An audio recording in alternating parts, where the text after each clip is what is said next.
YSR Congress party మొన్నటి ఎన్నికల్లో ఘోర పరాజయం. 11 స్థానాలకు 40% సీట్లకు పరిమితం అయ్యాక తొలి విజయం సాధించింది. ఇవాళ సాయంత్రానికి స్పష్టత వస్తుంది. ఎందుకంటే ఎమ్మెల్సీ ఎన్నికలకు సంబంధించి స్థానిక సంస్థల ఎమ్మెల్సీ ఎన్నికలు జరుగుతున్నది విశాఖపట్నంలో. ఇంతకు ముందున్న ఎమ్మెల్సీ వంశీకృష్ణ యాదవ్ పై అనర్హత వేటు పడడం, ఆయన జనసేన పార్టీలోకి వెళ్ళున్నటువంటి నేపథ్యంలో ఆ సీటు ఖాళీ అయింది. ఆ ఖాళీ అయిన సీటుకు గాను ఎన్నికలు జరుగుతున్నటువంటి నేపథ్యంలో ఆ సీటుకు 500 ఓట్లకు పైగా వైసీపీకి ఉంటే 200 ఓట్లు టీడీపీ, జనసేన, బీజేపీ కూటమికి ఉంటాయి. ఆ నేపథ్యంలో ఇక్కడ ఎన్నికలు జరగబోతుంటే బొత్స సత్యనారాయణ పేరును ఖరారు చేశారు జగన్మోహన్ రెడ్డి.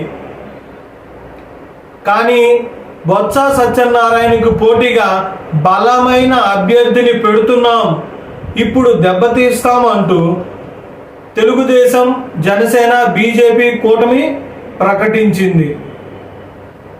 దాంట్లో భాగంగా జగన్మోహన్ రెడ్డి స్వయంగా రంగంలోకి దిగి వాళ్ళందరినీ అక్కడ ఉన్నటువంటి వివిధ జిల్లాలకు సంబంధించిన ప్రజా ప్రతినిధులతో వరుసగా సమీక్షలు నిర్వహిస్తూ వచ్చారు.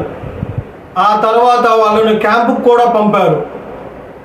అయితే వాళ్ళు క్యాంపులో ఉన్నప్పటికీ మాతో టచ్లో ఉన్నారు అంటూ వంశీకృష్ణ యాదవ్ ప్రకటన చేశారు. ఎలాగైతే విశాఖపట్నం స్థాయి సంఘ ఎన్నికల్లో గెలిచామో అట్లాగే ఈ ఎన్నికల్లో కూడా గెలవబోతున్నాం అంటూ వంశీకృష్ణ యాదవ్ ప్రకటన చేశారు. బట్ ఈరోజు చూస్తే అభ్యర్థిగా 3 పేర్లు వినబడుతున్నాయి. గండి బాబ్జీ, అట్లాగే పీలా గోపి, అట్లాగే బైరా దిలీప్. అయితే తెలుగుదేశం మానస పుత్రిక అయినటువంటి ఆంధ్రజ్యోతి ఈ రోజున రాసిన వార్త ఏంటంటే టీడీపీ తరపు నుంచి డ్రాప్ అయ్యారు, అంటే పోటీ నుంచి డ్రాప్ అయ్యారు అన్నటువంటి విషయం తెలుస్తుంది.